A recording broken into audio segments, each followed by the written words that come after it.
Ryan, would you be concerned that Strasburg has to have some sort of negative injury regression coming his way, especially after last season, the way he just, had his healthiest season he'd ever had since he's been in the majors? Are you worried or concerned that he's going to have some health hiccups along the way in the next season or two? If you would have asked me that like 10 or 15 years ago, I probably would have said yes.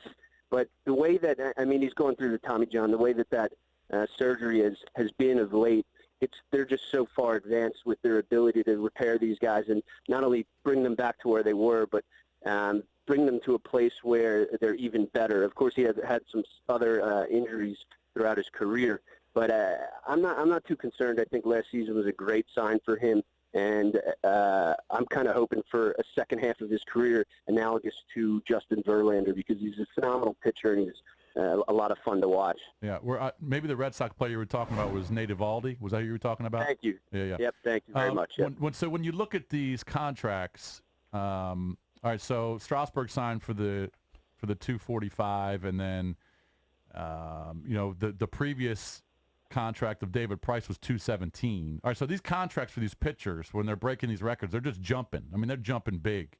And then, of course, Cole goes $74 million above Strassi. Now it's 2 more years, but it's 324. These contracts are so big. In 3, 4, 5 years, I don't know who the next big pitcher will be. Let's just throw out a name. I threw it out earlier. Let's just say Jack Flaherty becomes the next Gerrit Cole. Are you looking at 350 to 400 million in 5 years, just based on history?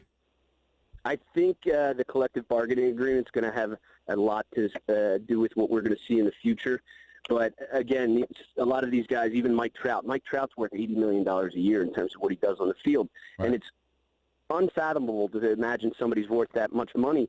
But you look at the revenue streams in baseball, and that's the reality of the situation. I don't know if it's ever going to get to the point where players are actually seeing paychecks that large, but it's getting closer and closer. So I wouldn't be surprised at all to see $354, even $500 million contracts in my lifetime. I'm 30 years old, and just for the record, I have seen Goodfellas. Yeah, of course.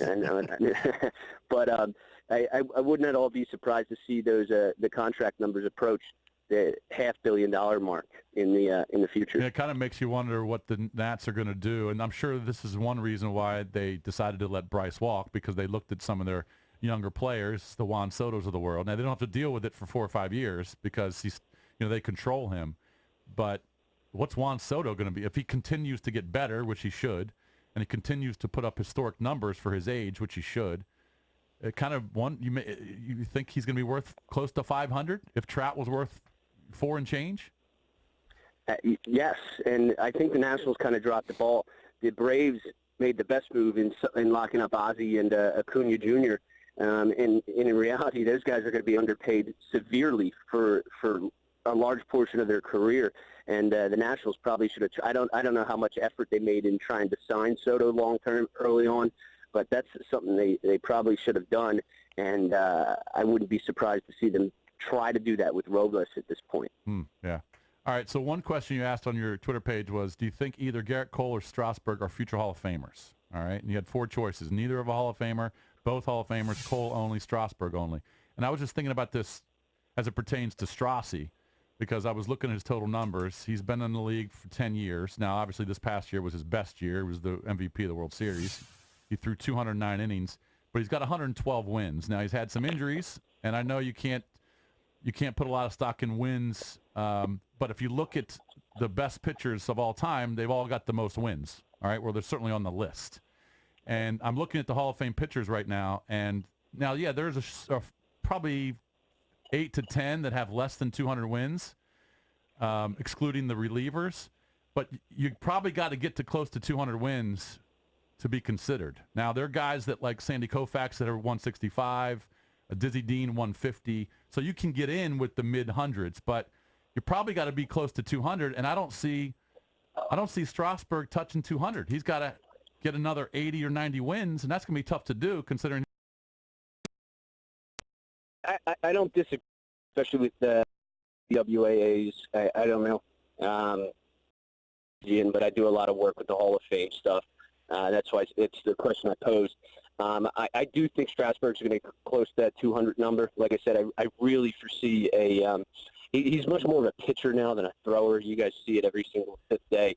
I see a Verlander-esque second half for him, and I think he'll end up with north of 200. Wow. Okay. And then career numbers similar to maybe a Roy Halladay. I wouldn't be surprised to see him go on and win a Cy Young here in the coming years, and then really cement himself as a potential future Hall of Famer. I was going to say he's not won a Cy Young.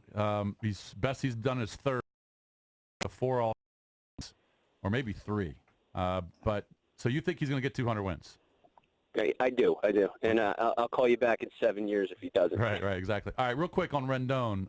What do you think Rendon's worth, and do the Nats have a shot?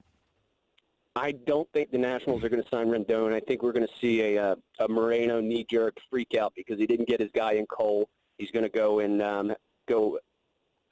over. I hate using the term overpay because all these guys in reality are underpaid. And people complain when I say that because it's like, oh, well, how's he going to eat? And it's not the point. It's you pay the guy what they're worth. Rendon's going to get an offer from the Angels, in my opinion, that's going to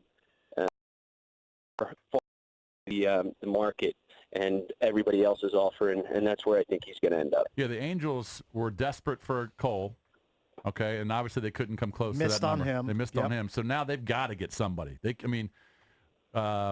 What's it, Marino, the owner? He's got to go out and get a big name, I would assume. He's going to go big for Rendon from the sound of it. Yeah, when I talk to some people who are in the know in the game, I don't really fancy myself much as a reporter. I always tell people I'm a baseball player. I just suck at it. Moreno was expected to hand over that blank check that the Yankees did, and I think the Yankees went even further with the $36 million for 9 years, and then also really blew Cole away with their atmosphere, their winning mentality, so to say, the empire, if you will. And they had Andy Pettit there talking to Gerrit Coles, and I think that played a huge part. Yeah. So Cole also realizes Mike Trout's played in 3 playoff games in close to 10 years. All right, the Angels just don't go to the playoffs, and the Yankees go every single year, and I'm sure that was a factor as well.